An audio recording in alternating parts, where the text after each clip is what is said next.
Hello, everyone, and welcome to Blogging Theology, this BT special, the day after the very unexpected Trump win. Well, that's the point, really. It was unexpected to many of us, but not to everyone. And I'm very happy and welcome. Indeed, welcome back, Imam Tom. Welcome back to, you're most welcome. Salam alaikum. Alaikum assalam wa rahmatullah. Always a pleasure, Paul. Thank you. And as I'm sure most of you know, Imam Tom is a research director of Islam and Society at the Keene Institute for Islamic Research. He got a BA in political science and studied in Medina, where he obtained a BA from the Faculty of Sharia at the Islamic University. And his work largely focuses on Islamic political thought and deconstructing contemporary ideologies. So, as I said, as I said in a tweet I put up earlier today, so for good or ill, Trump wins a landslide victory. Imam Tom and Dr. Abdullah Ali predicted a huge Trump win, even though none of the so-called experts predicted this outcome. A lot of wishful thinking from the liberal media, perhaps, and kudos to two Muslim Americans who got it right. So the question I really want to ask, the first question is, how come you got it right and all the experts got it wrong? What's your secret? Bismillah, alhamdulillah, first of all, I mean, it's all, anything good is from Allah, anything wrong is from ourselves and the shaitan. I mean, I can't claim to have any secret sauce. And even the things that we understand and the things that come to our mind are just from Allah subhanahu wa ta'ala's enabling grace. And we have not as much to do with it as we think. For my part, it seemed just very, very much a rerun of the 2016 election. And that was the feeling that I couldn't shake for months. The strategy of the Democratic Party, the weakness of their candidate. Of course, for those who they need their memories jogged, 2016, the Democratic Party ran Hillary Clinton. Yeah. They chose Hillary Clinton over Bernie Sanders, who was a very grassroots, a very populist sort of figure. And they snubbed him and they undermined him, actually, in a very, very backdoor, dirty ways. And they went with Hillary Clinton, and all of the polls were suggesting that Hillary Clinton was going to mop the floor with Trump. And the election day was a big shock, surprise, surprise. Trump not just won, but he won, by a good margin. Yep. And so it seemed to me that the most analogous situation that this election represented was 2016. And certainly, I think even a CNN pundit last night said that the temperature, before things were a foregone conclusion, they said that the temperature in the Harris camp was fear that this was more 2016 than 2020, and certainly it was. But I think that for anybody who paid close attention and wasn't perhaps blinded by some motivated reasoning, I think that the signs were there. I don't think that this was any clairvoyance. What were the signs? What were the signs? Sure. You saw the signs. You read the signs correctly. What just strikes me is the mainstream media, the liberal pundits, as we might call them, pollsters, they got it wrong. I mean, I follow in the UK the BBC, the London Times, the Independent, the Guardian, and even CNN sometimes, and they were all unanimous. Oh, it's too close to call, or maybe she will win, actually have a narrow win. But no one did any of them talk about what actually happened. None of them predicted that, but you did. Now this is remarkable, and it says a lot about your acumen, your insight. But what were the signs that you saw that were not seen by all these experts? Well, the first thing that has to be said is that the experts and the pundits and the media corporations are not neutral, and that's why I don't read any of them, because unless I want to learn what they are saying, just to tell myself this is what they are saying. Yeah. But statistics and the presentation of statistics, of course, there's the famous line: there's statistics, and then there's there's lies, there's damn lies, and there's statistics. Yeah. That it's all, this is the game. This is the game of presenting things in order to craft a narrative, and the narrative is what you hope becomes reality. And the Democrats did this to the very end. The Democrats tried many voter suppression techniques, even specifically with the Muslim community, trying to communicate to us the inevitability of their win, and thus to disempower us and to prevent us or to dissuade us to come out to vote at all in the first place. Even they were running some really far-fetched narratives in the last week of the campaign. They really did throw everything, even the kitchen sink, at the Muslim community, which the Muslim community should feel proud of not falling for it. When it came to, there was the line that voting for Jill Stein was going to take away from Trump rather than Harris. That's not based in fact whatsoever, but that was one of the things that they were running with.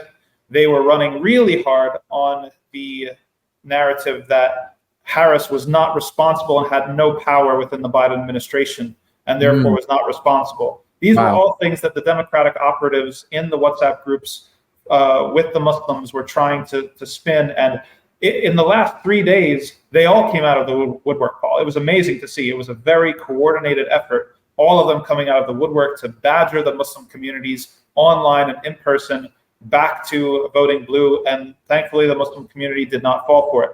Now, what were the things that I saw that were the signs that made me think that this was going to be a huge, huge loss for the Democrats and for Harris? First of all, there are things that are very, very similar to 2016, and then there are factors that are even worse than 2016. Okay, so what are those?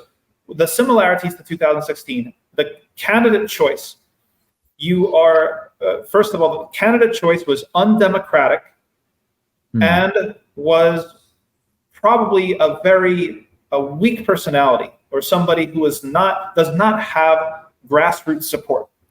Trump, whether you like him or not, you cannot deny the fact that he has grassroots support.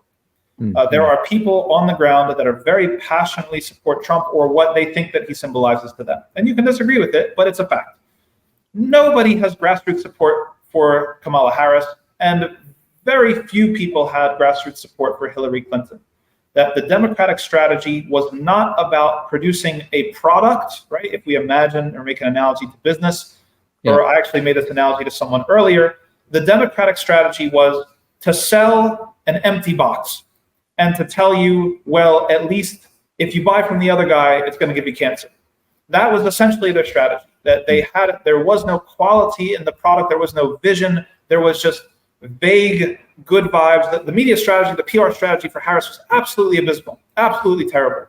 They had to lie and fake and pretend like there were people out there that actually genuinely liked Harris. They had the whole K-Hive initiative, which was almost like the Swifties, but for Kamala Harris, like trying to portray this narrative that Harris has these diehard supporters out there for her. They portrayed this one media campaign, what was it? It was be a radical, vote Democrat. And it was this really convoluted reasoning for how the really radical thing was they tried everything. But why didn't it stick? Because all of it was astroturf, as we say. It was not grassroots. It was all top down. It was all cooked up in a corporate office by people with six-figure salaries. It was with stuffed suits who were coming up with these things. It had no reality on the ground. It was a hologram. It was a hologram of a campaign. And so it felt like a house of cards because it was a house of cards. Now, the other factor, which was something that was not there in 2016, was the extreme dissatisfaction with Biden and Harris's not just complicity, but her rightful association with the Biden administration. That all of the attempts to separate Harris from the Biden administration were farcical. And she didn't even do a good job of even lying about it. Like people remembered when she was invited on The View, and The View has a lot of viewership, and she was asked point blank, would you do anything different from Biden? And she said, no, I would not do anything different at all. And this made the rounds on social media. It was cut up into micro content. And the blue MAGA, as people are calling them, the diehard Democrat, vote blue no matter whose, were saying, well, she has to say that because she's still in the... No, she doesn't. Like, you think we're stupid. Like, the Democratic Party must have really thought that people were that dumb to run such a cynical and vapid campaign. And people ended up being not that dumb and want substance. Even if the substance is problematic, they will take authenticity and genuineness any day of the week. And they will not be bullied into the politics of cynicism, which is essentially, you have to vote for this person. You have no other choice. The other person is so scary. The other person is so bad. Now, Harris made it even worse because she did not have any of the tact or the suave of an Obama type. She is a very awkward person, and she made gaffe after gaffe after gaffe. The I'm speaking gaffe, where she's talking over the Palestinian protesters. The refusal to meet with any of the Muslim community or the grassroots Muslim supporters in Michigan. The running away. She didn't even try to rally anything in the actual Muslim centers of Michigan at the end. She was in the suburbs. She was trying to shore up the white Republicans. And who did she bring with her? Liz Cheney. And she was touting the neocon, the neocon support of her. It was as if there were many people who said along the way, it was as if she wanted to lose. It was as if she wanted to lose the campaign. I don't know whoever the whole staff. I mean, I think the whole Democratic Party should be detonated at this point. But certainly the whole campaign staff, everybody has to get fired. This is one of the worst campaigns we've ever seen from anybody. It had no mission. It had absolutely no, not calling on people to anything. It was literally abortion, abortion, abortion. It's not Harris's fault. Trump is bad. That was the campaign. And thankfully, people were already so dissatisfied with Biden because of Gaza and because of other things that she could not, and she should not have, it's good that she could not shake the association with that administration that she was a part of, that she bears responsibility for.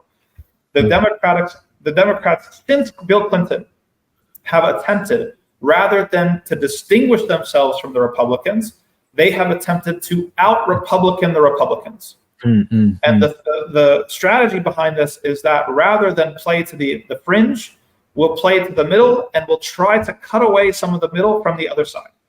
Huge, huge backfire. She alienated so many of the people who would normally, and even with just a little bit better PR, probably would have attracted many, many more people to vote for her. But time, and it was almost as if every single opportunity where she could possibly have turned it around.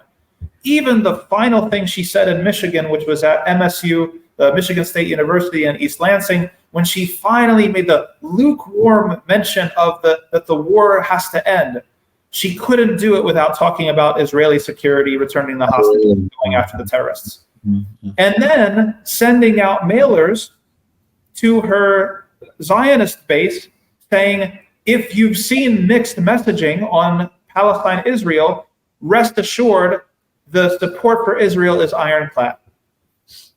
So I don't know what they were thinking. I think that this is silos, this is echo chambers, and we know that this is how the Democratic Party moves, that they undermine and they push out anybody who disagrees. And so you get these really intense echo chambers. The emperor has no clothes. It's a house of cards. And then the whole thing just came crashing down. And if you compare that to Trump, who didn't run a great campaign, to be honest, compared to even his previous bid, his previous winning campaign was much, much stronger. He was not as charismatic this time around. He was not as engaged or as active. He looked a little tired. He looked a little older.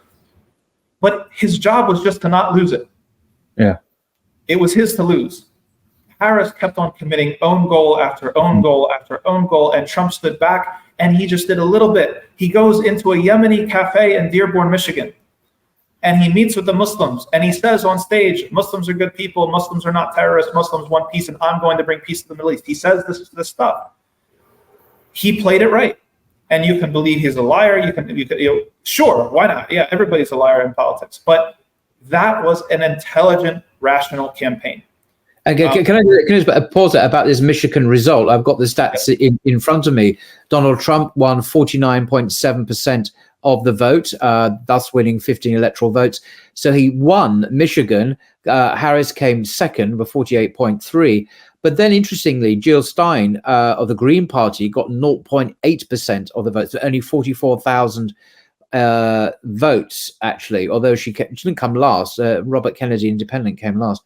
But you see that Trump won clearly Muslim votes, I would imagine, in Michigan.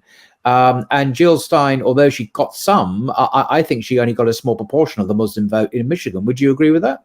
Absolutely. Not just in Michigan, even nationally. Jill Stein underperformed and the Green Party underperformed. And here's my anecdotal explanation of that. From everything that I saw, that many in the Muslim community said at the last minute, it's too close to call. I don't want to risk Harris winning. Right. And so I'm going to vote Trump. And that is in fact what they did. And especially the people in Michigan. I saw some polls of the districts in Dearborn that are heavily Yemeni and heavily Muslim. They were very solidly behind Trump. And anecdotally, people who were saying that, yes, me and my whole family were voting for Trump. So that was, I think that people chose the safe route. I think that the push for the third party and the push for the Green Party, some people, I see a lot of punditry today and people, posting different narratives and saying, well, this is a failure. I think that if we look at it, the support for the Green Party and the support for Stein was very, very important to make palatable and make possible to normalize the discourse of abandoning Harris and punishing the Democrats. Mm-hmm. If there is no vehicle to do that, I think that probably many fewer of those people flip Trump in the last minute. So some people. Nationally, the stats say to me that nationally, in the presidential results, Jill Stein's party, the Green Party, got obviously no electoral votes, but 0.4% of the total vote, which equates to about 600,000 votes. So it's minuscule compared to the other two parties, the Democrats and the Republicans. Absolutely. So it didn't appear to be any momentum there. He wasn't kind of solidifying around a sense of this is the issue, we must vote for her. She seems to have really had very, very little effect at all on the result. Correct. I think that when push comes to shove on what people were doing on November 5th, I think that the Green Party was fairly inconsequential. But I think that if you rewind the entire campaign season, I think that the Green Party was essential. And even the Muslim support for the Green Party, in order to exert leverage and to keep the Democrats looking bad, essentially.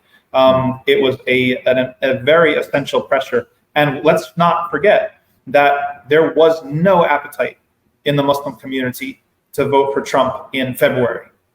No. Right? No. So that provided a staging ground, if you want to think of it that way, for Muslim discontent and Arab discontent and other people's discontent with Harris, which metastasized and metastasized and metastasized, put pressure on the Democrats, racked up a couple of wins, right? When Biden stepping down and then Walz being chosen after Shapiro and these other little wins. And then the dissatisfaction with Harris was so intense that when push came to shove and people thought it was close, say, I'm going to vote Trump. So I don't know if that happens. I don't know if that happens as much if there's not like a runway where the support for the Green Party over the entire campaign season provided a pathway, we could even say, a pathway towards that decision. Whereas, does that pathway exist as much if it's only a two-person show the whole time? I don't know. It just strikes me that, coming back to Trump a second, that many Muslims voted for Trump despite his views on immigration and the Muslim ban, etc., because he's perceived as the anti-war candidate. He's the guy that said he will end the war in Ukraine and somehow end it in Gaza and Palestine as well, etc., etc. Do you personally think that this is accurate? Do you think that Trump will actually deliver on these promises? Because he said, the first time in office, I'm going to end the war in Ukraine. Right. It's amazing if he does, by the way. I'm not complaining. But do you think he's credible? Do you think he'll do it? I think that, and this is something I said on 5 Pillars live stream last night, every campaign has different parties or different camps within the campaign. And right now, they're jostling, and they're jostling for supremacy. So within Trump's campaign, you have really problematic people who probably aren't going to do much on the anti-war front, such as Pompeo. Okay, if Pompeo is somebody who triumphs, I think that you can expect things to get a lot worse in Palestine, and you can expect things to continue in a bad direction. However, those are not the only people in his campaign. There are other people, and people who have been more credible. Look at what his running mate, J.D. Vance, is saying. J.D. Vance is saying, we don't want war with Iran. J.D. Vance is saying that Israel's interests and U.S. interests do not often or do not always align. J.D. Vance is a much more anti-imperialist, anti-interventionist, anti-war person than even Trump is, whereas Trump has shown himself to play both sides. So right now, the thing was, and this was a key factor in the Muslim vote, even before the statements that were made in the last 4 days or 5 days of the campaign, when I went to Michigan and I talked to different groups and people in Michigan, all of them said the same thing. The Trump campaign has been listening. Whether we trust them or not, they're actually listening, whereas we don't get anything from the Democrats. And so that established a trust or a hope or a possibility that Muslims then acted on. Okay, what's going to actually happen? I think that the answer is going to be found in the cabinet appointments, that whichever camp triumphs, we have reason to hope that the anti-war camp within Trump's campaign does triumph. He's been sidelining Kushner. A lot of people have been talking about what Kushner wants to turn it into apartments. He's been sidelining Kushner a lot. Really? I know people who have been in meetings with Trump who have said that he has communicated to his own staff, don't let this get back to Jared. Amazing. So if that continues, and it's not just acting, if that is real and if it continues, he's been leaning on his other son-in-law, his Lebanese son-in-law, to do a lot of the outreach in Michigan. Is that cynical or is it real? If it's real, there's opportunity there. If it's cynical, then okay, then maybe we'll just have to deal with whatever's coming.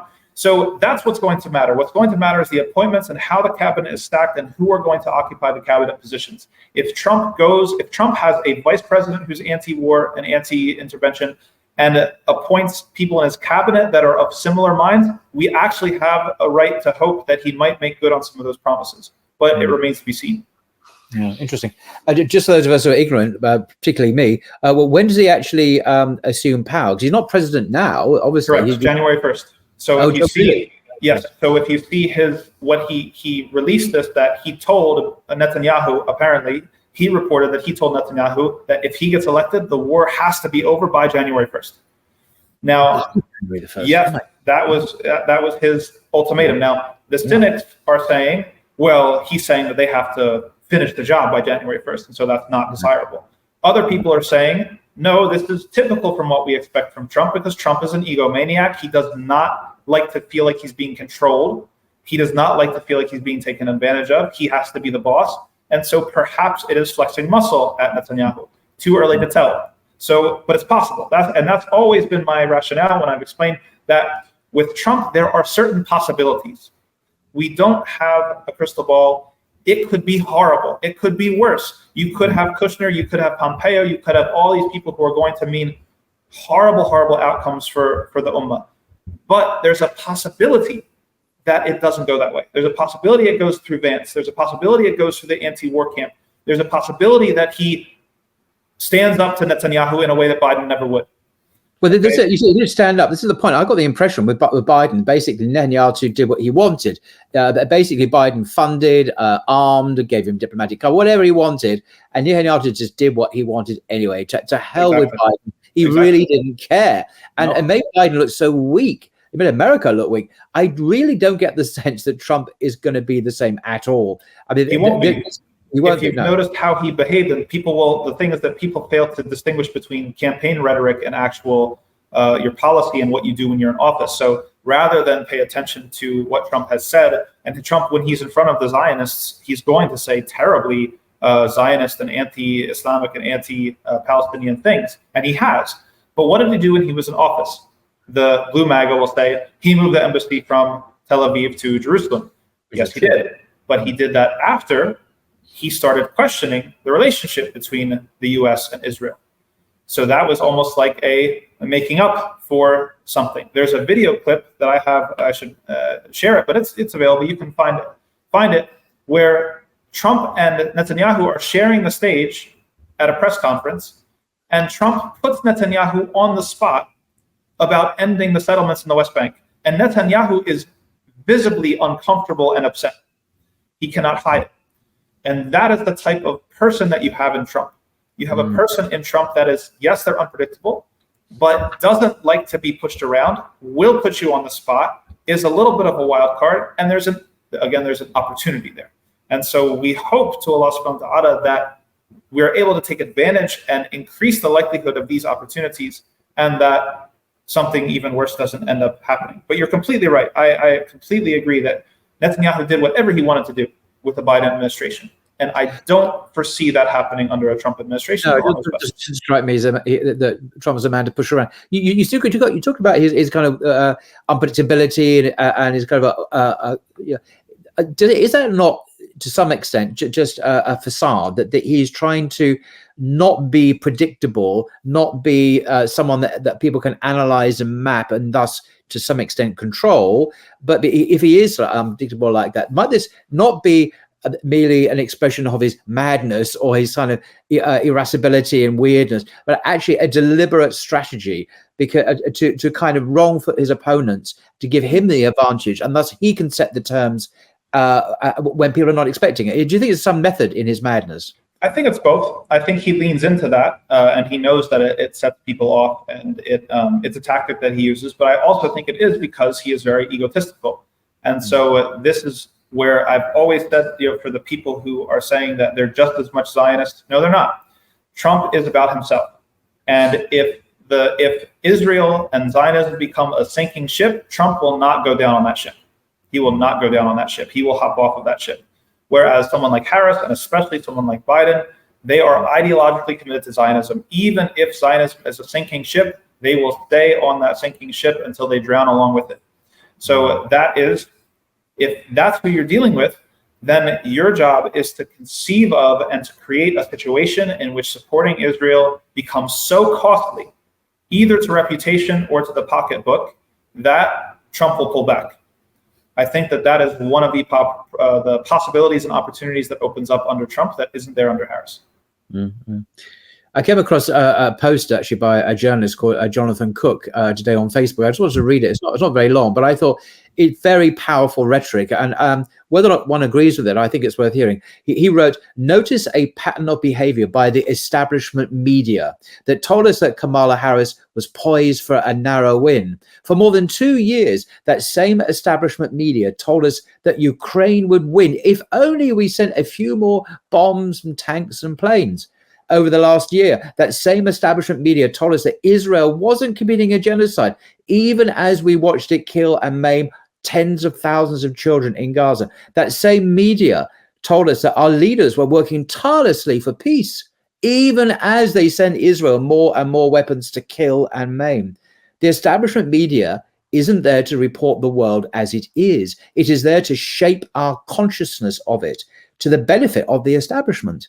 It is there to sell us pipe dreams. It is there to buy time. It is there to make us believe next time will be different. It is there to buy our docility. It is there to conceal the fact that our leaders are sociopaths, more committed to lining their pockets than saving the only world we have." And that's a post by Jonathan Cook, journalist, on Facebook. I thought, wow, that's powerful rhetoric. And I'm sure that would resonate with many people. And you saw beyond that, as you say, you don't even consume this media unless you have to, just so you can know what they're up to, rather than I read it anthropologically, exactly. It's like, oh, this is what the BBC is saying.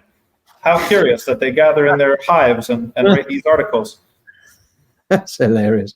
No, I think that's a very healthy state of mind, actually, that there's independence from our dependency on the mainstream media, which inevitably has its own agenda, actually. So, I mean, my last question for you is, if you can sum up in one word, which you probably can't, but in the next 4 years, are you optimistic or pessimistic for the United States and Muslims within it as a whole? Do you think it's going to be a good thing or a bad thing for America?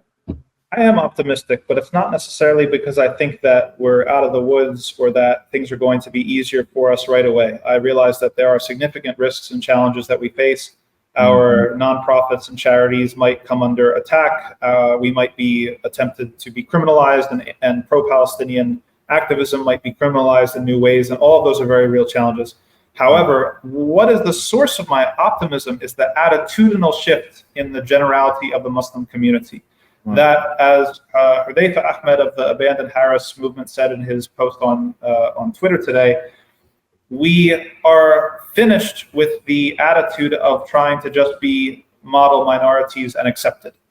That after 9/11, we attempted to be the best, most law-abiding, most quiet, most supportive, innocuous, respectable people in the country, and it did not prevent the invasion of Iraq. It did not prevent us from being spied on and rounded up. It did not prevent us from any of the things that we have suffered.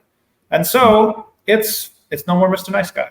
It's time that we actually stand on our own 2 feet and that we start playing the game. We don't expect anything from anybody else. We don't ask for dignity from anybody else.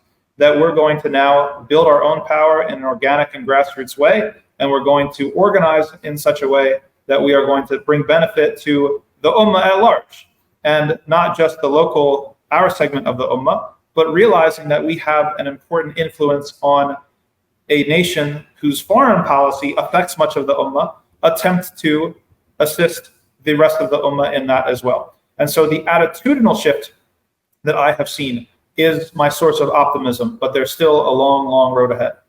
Yeah. And lastly, about your own personal future, the way you say, you seem to be talking about yourself here and your own future in terms of political involvement, activism. Is this your, if I may ask this question, is this how you see your own personal future, having a central role to play in these changing, challenging times? I mean, we have to do what we feel that we are duty bound to do. And there are things that we would rather be doing. But when you see nobody else stepping up to the plate, and this is something that is a fard kifaya, it's a communal obligation, then somebody has to do it. So if there is somebody who's able to take charge and take the lead and do it better than me, then I would be happy to support that person. And if there's no one else other than me, then I will do whatever I'm able to do in my capacity. And if there are a group of people that are like-minded and strategic and principled, then I will join them and we will all do it together.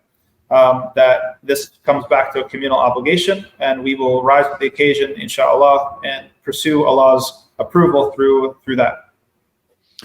Yeah, I don't know many other people in the United States that have the integrity and the intelligence and the ability to do this, other than yourself. I mean, there may be others, but you're certainly an obvious choice, inshallah. So, well, I wish you well with that, and I'm sure everyone will be fascinated to watch your progress in the coming weeks and months and years. So thank you very much for giving us your valuable time, Imam Tom. Really appreciate it. We really need to get some response. I call it a post-mortem as much as a post-election review, but it's absolutely fascinating what's happening, and so important that we have a clear and accurate understanding of what's really happening, rather than what the some of the mainstream media are telling us is happening, because often the two are very different realities, of course. So thank you very much, Imam Tom, and I wish you all the best until next time, inshallah. Thank you so much. Take care. Salam. Take care. Salam.